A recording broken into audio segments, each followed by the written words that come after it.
Hello बच्चों, स्वागत है आप सभी का हमारे यूट्यूब चैनल RKCI पर। तो बच्चों, आपका 18 मार्च को होने वाला बायोलॉजी का पेपर मिल चुका है, जो आपको एग्ज़ाम हॉल में देखने को मिलेगा। तो तैयार हो जाइए एग्ज़ाम को धुआं धुआं करने के लिए, पूरी कॉपी भरने के लिए और आउट ऑफ 56 मार्क्स लाने के लिए पूरी तरह से अब तैयार हो जाइए। अपने पेन कॉपी तैयार कर लीजिए, है ना। अपनी चेयर पर अच्छे से पेटी पकड़ कर बैठ जाइए, क्योंकि आपको मिलने वाला है आपका 18 मार्च का बायोलॉजी का पेपर। कौन सा पेपर है ये? 18 मार्च को जो आपको एग्ज़ाम हॉल में दिखेगा, बायोलॉजी का पेपर। तो फटाफट से तैयार हो जाइए, और अगर आप चैनल पर पहली बार आए हो तो चैनल को फटाफट से सब्सक्राइब कर लो और अपने दोस्तों के साथ भी शेयर कर दो, ताकि सभी अच्छे मार्क्स ला सके। याद रखिएगा, ये एक रियल पेपर है ना। और ये आपको सारे क्वेश्चंस आपको कहाँ देखने को मिलेंगे? इसके एग्ज़ाम हॉल में। तो सभी क्वेश्चन फटाफट से तैयार करिए। जो भी कमज़ोर छात्र है, जिसको लगता है कि वो अभी तक नहीं पढ़ा है, तो फटाफट इस पेपर को देखिए और पूरे पूरे मार्क्स लाइए, ठीक है। देखिए, यहाँ पर कुछ जनरल इंस्ट्रक्शंस हैं जो आपको देखने को मिलेंगे। मैं इनमें ज़्यादा टाइम वेस्ट नहीं करूँगा, फटाफट से हम अपने क्वेश्चन डिस्कस करेंगे और आगे बढ़ेंगे, और आप पूरे मार्क्स लेकर आने वाले हो, ठीक है। तो देखिए, यहाँ पर आपका सेक्शन फर्स्ट आ चुका है, सेक्शन ए, और ये रहे आपके सामने क्वेश्चन। तो देखिए, पहला क्वेश्चन आपका ये रहा, जो कि MCQ है, ठीक है। तो फटाफट से स्टार्ट करते हैं। पुष्पों की खेती से क्या तात्पर्य? पुष्पों की खेती से तात्पर्य फ्लोरिकल्चर से है। फिर देखिए, कौन सी कोशिकाएं शुक्राणु का निर्माण करती हैं? तो फटाफट आंसर देखिए, नर जन्म कोशिकाएं क्या करती हैं? शुक्राणु का निर्माण करती हैं। कौन से अनुवांशिक विकार में एक एक्स क्रोमोसोम का अभाव हो जाता है और लिंक क्रोमोसोम XO हो जाता है? तो देखिए, कौन सा है यहाँ पर? ये देखिए, यहाँ पर ये हो जाएगा टर्नर सिंड्रोम। कौन सा है ये? टर्नर। मैं चाहता हूँ कि आप कमेंट बॉक्स में ये बताएं कि टर्नर सिंड्रोम नर में होता है या मादा में होता है। और एक यहाँ पर क्लाइनफेल्टर सिंड्रोम भी है। इसमें आपको बताना है कि इसमें एक्स गुणसूत्री कमी होती है या अधिकता होती है ना। और आपको यहाँ पर डाउन सिंड्रोम के बारे में भी कमेंट, स्पेशली आपको ये टर्नर सिंड्रोम के बारे में बताना होगा कि ये नर में होता है या मादा में, क्योंकि ये एग्ज़ाम में पूछा जाता है, ठीक है। फिर देखिए, बायोगैस। बायोगैस में मुख्यतः कौन सी गैस शामिल है? तो बायोगैस में मुख्यतः मीथेन गैस शामिल है। मैं जानना चाहूँगा कि बायोगैस के निर्माण में कौन से जीवाणु का उपयोग किया जाता है? कमेंट बॉक्स में बताइएगा, कौन से जीवाणु का उपयोग बायोगैस के निर्माण में किया जाता है? इसका नाम ज़रूर बताइएगा, आपको एग्ज़ाम में देखने को मिले ना मिले, बट आपको ये आना ज़रूरी है, ठीक है। तो आपको कमेंट बॉक्स में ज़रूर बताना भाई। फिर देखिए, समुद्री घास से निकाला गया प्राकृतिक बहुलक है, तो कौन सा है यहाँ पर? एगारोज। एगारोज एगारोज का उपयोग कहाँ किया जाता है? जेल इलेक्ट्रोफोरेसिस में। कहाँ किया जाता है? जेल इलेक्ट्रोफोरेसिस में। याद रखिएगा, पहले भी ये क्वेश्चन पिछले साल भी आया था और फिर इस बार रिपीट हो रहा है। यहाँ पर पिछली बार ये पूछा था कि जो एगारोज जेल है ये किससे प्राप्त किया जाता है, तो हाँ, आंसर क्या था? समुद्री घास था। इस बार पूछ लिया कि समुद्री घास से निकलने वाला प्राकृतिक बहुलक क्या है। याद रखिएगा, समुद्री घास यहाँ पर लाल शैवाल से भी प्राप्त की जाती है, जिसमें यहाँ पर जिलेडियम एग्जाम्पल आ जाता है, जो कि एक लाल शैवाल है, ठीक है। फिर यहाँ पर नेक्स्ट क्वेश्चन की ओर बढ़ते हैं, फटाफट फटाफट। देखिए, नेक्स्ट क्वेश्चन क्या है? कपास में मुकुल कृमि को नियंत्रित करने वाले प्रोटीन से क्राई जीन द्वारा कूटबद्ध होता है। इसका राइट आंसर हो जाएगा क्राई फर्स्ट AC। क्या है? क्राई फर्स्ट AC और क्राई सेकंड AB। याद रखिएगा, यहाँ पर मक्का जो छेदक होता है, क्या होता है? मक्का छेदक जो होता है, उसमें कौन सा होता है? तो उसमें होता है क्राई फर्स्ट AB होता है। कौन सा होता है? क्राई फर्स्ट AB होता है। तो फटाफट से देख लीजिए, ये क्वेश्चन आपको बहुत बार रिपीटेड देखने को मिलेगा। मैं बार बार कह रहा हूँ, क्वेश्चंस रिपीट होते हैं, तो ध्यान दीजिएगा। तो उसी जाति की वेष्टि जो दी गई समय अवधि के दौरान आवास में कहीं और साए क्या कहलाते हैं? तो वो कहलाते हैं आप्रवासन। और अगर उसी समय अवधि में कहीं जाले जाते हैं तो उसको उत्प्रवासन कहते हैं। याद रखें, इसका आंसर हो जाएगा आप्रवासन। फिर देखिए, समुद्र में जैव मात्रा के पिरामिड कौन सी अवस्था में व्यक्त होते हैं? ये हमेशा उल्टे होते हैं। सामान्यतः कैसे होते हैं? उल्टे होते हैं समुद्र में। याद रखिएगा, अगर स्थल पर होगा तो खड़े होंगे, लेकिन समुद्र में कैसे होंगे? उल्टे। फिर देखिए, निम्नलिखित से कौन से संरक्षण में संकटापन्न जातियों को उनके प्राकृतिक आवास में सुरक्षित रखा जाता है? तो स्व स्थानीय संरक्षण में, इन सिचु सिचुएशन में उनके प्राकृतिक आवास में सुरक्षित रखा जाता है। जबकि जो ऐसी जातियां हैं जो लुप्त होने की कगार पर होती हैं, वो कहाँ होती है?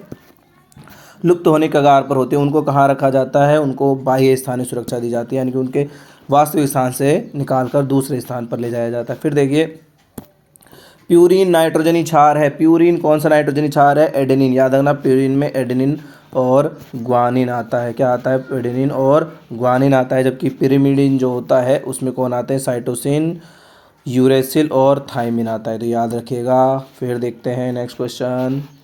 निम्नलिखित में से कौन सा प्राणी अग्रपाद अस्थियों में समानता नहीं दर्शाता है? तो ऑक्टोपस नहीं दर्शाएगा, व्हेल, चीता, चमगादड़ सब दर्शाएंगे। ठीक है।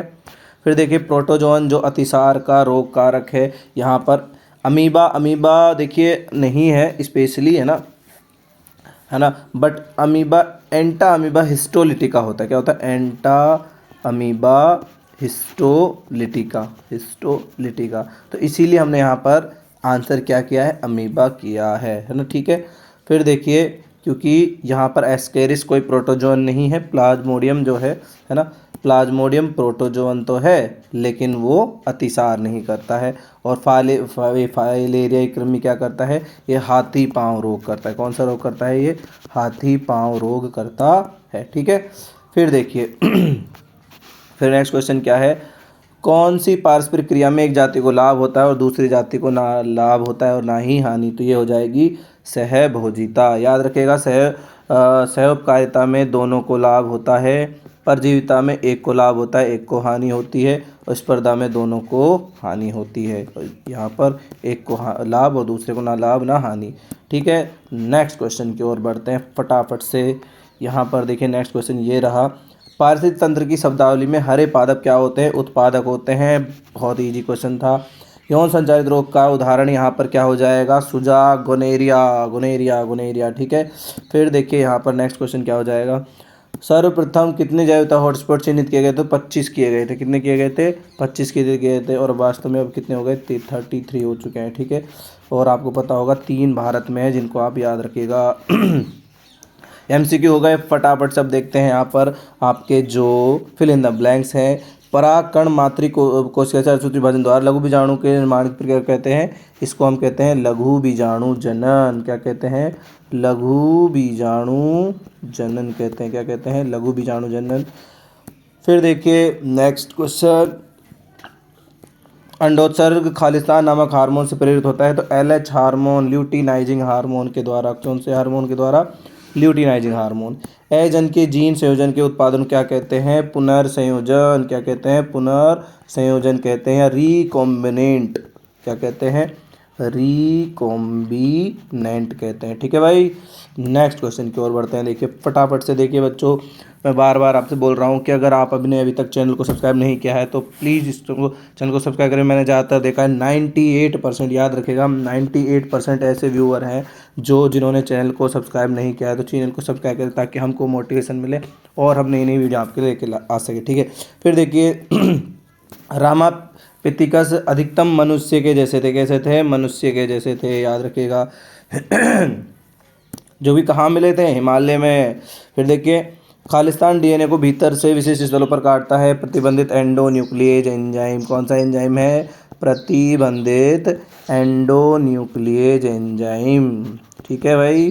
तो प्रतिबंधित एंडोन्यूक्लिएज एंजाइम क्या करता है? भीतर से काटता है ना, एंडोन्यूक्लिएज। अगर एक्सोन्यूक्लिएज होता है तो बाहर से काटता। किसी क्षेत्र की जैविकता की हानि से पादप उत्पादकता घटती है। क्या होती है? घटती है भाई पादप उत्पादकता। ठीक है। जैविकता कम होगी तो पादप उत्पादकता घटेगी। सूत्रकृमि मिल्वेडिगाइना इनकोग्निसिया खालिस्तान के पौधों की जड़ों को संक्रमित करता है। तो किनको संक्रमित करता है? ये तंबाकू के पौधों की जड़ों को, किनके? तंबाकू के पौधों की जड़ों को नुकसान पहुंचाता है। ठीक है भाई। फिर देखिए अच्छा, यहाँ पर आरएनए इंटरफेरेंस यानी आरएनए अंतरक्षेप का यूज किया जाता है। याद रखिएगा, ये विधि है ना, ये पूछा जाता है तंबाकू में, ये इसको बचाने के लिए कौन सी विधि है? तो आरएनए। जो रोग एक व्यक्ति से दूसरे से आसानी से संचारित हो सकते हैं क्या कहते हैं? संक्रमित रोग कहते हैं। कैसे? संक्रामक रोग, सॉरी संक्रामक रोग कहते हैं। क्या कहते हैं? संक्रामक रोग। कवक ट्राइकोडर्मा का उपयोग पादप रोगों के उपचार में किया जाता है। किनमें? पादप रोगों के उपचार में किया जाता है। डीएनए की एकल छारियों के परिवर्तन भी उत्परिवर्तन को जन्म देते हैं। किसको देते हैं? उत्परिवर्तन को, जिसको जीन उत्परिवर्तन भी हम कह देते हैं। ठीक है भाई, ये हो गए हमारे फटाफट से एमसीक्यू। और अब देखते हैं यहाँ पर वेरी शॉर्ट टाइप के जो आंसर्स हैं, जो हमको वर्ड लाइन में भी देखने को मिलेंगे। देखिए माता से आई ए आया है ना, ये माता से आया है, और पिता से आया है आई बी। तो बताइए रुधिर वर्ग कौन सा होगा? दोनों जुड़ जाएंगे, आई ए और आई बी, मतलब ए बी रुधिर वर्ग हो जाएगा। ठीक है, फटाफट आंसर हो गया है ए बी। ठीक है भाई, हिस्टोन अष्टक को परिभाषित कीजिए। तो हिस्टोन अष्टक कैसे बनेगा? हिस्टोन अष्टक बनेगा H2A, सॉरी यहाँ बनेगा ये H2A, H2B, H3 और H4 हिस्टोन अष्टक के जो हिस्टोन प्रोटीन होते हैं उनके डबल क्या होते हैं? एक साथ द्विलक, यहाँ इस तरह से, जैसे एक 2 एंड 3 4 हो गए। ये H2A हो गया है, ये H2B हो गया है, ये H3 और ये H4 है ना, ये डबल होते हैं इस तरह से, ये डबल होते हैं सभी। और इस तरह से दो दो की जुड़कर टोटल 8 हिस्टोन प्रोटीन होते हैं। क्या होते हैं? 8 हिस्टोन प्रोटीन। और ये 8 हिस्टोन प्रोटीन क्या बनाते हैं? हिस्टोन अष्टक बनाते हैं। तो ये जो हिस्टोन प्रोटीन है द्विलक के रूप में उपस्थित होकर हिस्टोन अष्टक का निर्माण करते हैं। अभिसारी विकास से क्या तात्पर्य? अभिसारी विकास से तात्पर्य है कि किसी अलग क्षेत्र में, किसी अलग क्षेत्र में विभिन्न विभिन्न अनुकूली विकिरणें मिलती हैं या उपस्थित होती हैं। उपस्थित होने को या विकसित होने को हम क्या कहते हैं? अभिसारी विकास। इसको एक डायग्राम से भी मैं आपको समझा देता हूँ, है ना। आपको इतना ध्यान रखना है कि इस तरह से होता है। ये कोई एक पर्टिकुलर क्षेत्र है, इसमें एक अनुकूली विकिरण ये आ गई, फिर देखते हैं दूसरा कलर लेते हैं, एक अनुकूली विकिरण ये आ गई, फिर एक और कलर लेते हैं, एक अनुकूली विकिरण ये आ गई, फिर एक यहाँ से लेते हैं, एक अनुकूली विकिरण आ गई। इस तरह से अलग अलग अनुकूली विकिरणें कहाँ आ गई? एक क्षेत्र में आ गई। तो इसको हम क्या कहते हैं? अभिसारी विकास कहते हैं, ना। अलग अलग विकिरणों का मतलब अलग अलग जातियों के जीव। ठीक है भाई। जैव सूचना विज्ञान क्या है? HGP में, किसमें? HGP में क्या किया जाता है? इंफॉर्मेशन टेक्नोलॉजी का उपयोग किया जाता है। किसका? सूचना प्रौद्योगिकी का उपयोग किया जाता है। इसी को हम क्या कहते हैं? बायो इन्फॉर्मेटिक्स कहते हैं भाई, है ना। क्यों किया जाता है? ताकि जो वो डीएनए के अनुक्रम हैं उनकी सूचनाओं को कंप्यूटर में सुरक्षित रखा जा सके। तो वैसे आपको इतना ध्यान रखना है कि बायोलॉजी में इंफॉर्मेशन टेक्नोलॉजी का उपयोग ही बायो सूचना विज्ञान है। होमो हेबिलिस मानव जीवन शैली का एक उदाहरण है। ये मानव शैली का उदाहरण है। काफ़ी ये जैसे कैसा था? मनुष्य जैसा ये शाकाहारी था। कैसा था? शाकाहारी था भाई। कैसा था? शाकाहारी था। इसकी जो दिमागी क्षमता थी वो 650 से 800 सीसी थी। कैसी थी? 800 सीसी थी। शाकाहारी था और अपने दोनों पैरों पर चलता था। कैसे चलता था? दोनों पैरों पर चलता था। ठीक है भाई। तो जीवन शैली के एक दो आपने एग्जाम्पल लिख दिए। मानव में कौन जीवाणु टाइफाइड ज्वर उत्पन्न करता है? तो साल्मोनेला टाइफी। कौन सा? साल्मोनेला टाइफी नामक जो जीवाणु है ये टाइफाइड रोग उत्पन्न करता है। फिर देखिए नेक्स्ट क्वेश्चन, जैव उर्वरकों के कोई 2 उदाहरण आपको देने हैं। तो यहाँ पर आप क्या दे सकते हो? यहाँ पर राइजोबियम जीवाणु हो जाएगा, एक राइजोबियम जीवाणु हो जाएगा, है ना। यहाँ पर आप साइनो जीवाणु भी दे सकते हो, साइनो जीवाणु। ठीक है। और आप एक एग्जांपल माइकोराइजा भी यहाँ दे सकते हो, माइकोराइजा। ये सभी किसके एग्जांपल हैं? जैव उर्वरक के एग्जांपल। ठीक है भाई। 2 मैंने 3 बता दिए। सेब में पुष्प का कौन सा भाग फल का निर्माण करता है? तो पुष्पासन। कौन सा? पुष्पासन करता है भाई। ठीक है। तो ये आपके शॉर्ट टाइप के क्वेश्चन हो गए। उसके बाद देखिए फटाफट से यहाँ पर ये सेक्शन बी आपका है, जिसमें आपको थोड़े बड़े क्वेश्चन देखने को मिलेंगे। 1.5 नंबर के हैं। संवाहक में क्लोनिंग करने हेतु किसी एक विशेषता को लिखिए। संवाहक यानी वेक्टर में, वेक्टर यानी कि जैसे कि हम बात करें प्लाज्मिड, याद रखिएगा प्लाज्मिड का डायग्राम पूछा जा चुका है ना। तो आपको ये आना जरूरी है और इस क्वेश्चन में आपको ये डायग्राम बना ही देना चाहिए। इस तरह से जो आप बनाओगे, यहाँ पर प्लाज्मिड का ये डायग्राम, एम्पिसिलिन है ना, इधर टेट्रासाइक्लिन दर्शा देना, और यहाँ पर ORI दर्शा देना, मेन ये चीज़ें दर्शा देना। इस तरह से प्लाज्मिड का डायग्राम बना दीजिएगा। और क्या बताओगे यहाँ पर, एक एक विशेषता पूछी है तो प्रतिकृति उद्गम स्थल के बारे में लिख देना। किसके बारे में? प्रतिकृति उद्गम स्थल, ठीक है। उद्गम स्थल के बारे में लिख देना कि किसी भी प्लाज्मिड में वाहक में प्रतिकृति के लिए उद्गम स्थल होना जरूरी है ताकि वो प्रतिकृति कर सके। चिकित्सा में जैव प्रौद्योगिकी की कोई एक उपयोग लिखिए। अब जैव प्रौद्योगिकी एंड बायोटेक्नोलॉजी का एक उपयोग क्या है? PCR के रूप में करते हैं रोगों की पहचान करने में, है ना, रोगों की पहचान करने में, दवाइयों के निर्माण में करते हैं। जीन थेरेपी भी एक चिकित्सा के अंदर ही आ जाती है ना, जीन थेरेपी भी हम इसमें यूज करते हैं। और ह्यूम्यूलिन जो हमने बनाई है ना, ह्यूमुलिन, ठीक है, ह्यूमुलिन भी, ये भी इसमें आ जाएगी। तो ये काफ़ी सारे उपयोग मैंने बता दिए, आप भी यहाँ पर थोड़ा सा देख लीजिएगा, आपको एक ही लिखना है। फिर देखिए द्विनिषेचन को समझाइए। द्विनिषेचन में क्या होगा? यहाँ पर ये भ्रूण कोश है, इस तरह से 3 कोशिकाएं हैं, यहाँ फिलिफॉर्म उपकरण है, ये बीच में एक कोशिका है और ये प्रतिमुखी कोशिकाएं हैं, ठीक है। यहाँ पर इस तरह से ये डिफरेंट हो पड़े हैं सभी एक दूसरे से, और ये केंद्रीय कोशिका है। अब यहाँ पर जब परागनलिका आएगी तो यहाँ पर क्या एंटर करेंगे? यहाँ पर 2 नरयुग्मक आएंगे, एक नरयुग्मक केंद्रीय कोशिका के साथ और दूसरा यहाँ पर जो मध्य में अंड कोशिका इसके साथ निषेचन करेगा। तो यहाँ पर 2 निषेचन होंगे। दोहरा निषेचन क्यों कह रहे हैं? एक नरयुग्मक केंद्रीय कोशिका के साथ, ये क्या है? केंद्रीय कोशिका, ठीक है भाई, केंद्रीय कोशिका। तो एक जो युग्मक होगा नरयुग्मक, वो केंद्रीय कोशिका के साथ निषेचन करेगा और एक कैसे करेगा? अंड कोशिका के साथ निषेचन करेगा। तो 2 बार निषेचन होने के कारण द्विनिषेचन। और यहाँ पर 2 केंद्र किसके खुद के होते हैं? एक नरयुग्मक का, इसलिए इसको त्रिसंलयन में कहते हैं। तो ये दोनों चीज़ें बता देना, फटाफट से 1.5 नंबर ले लेना, ठीक है भाई।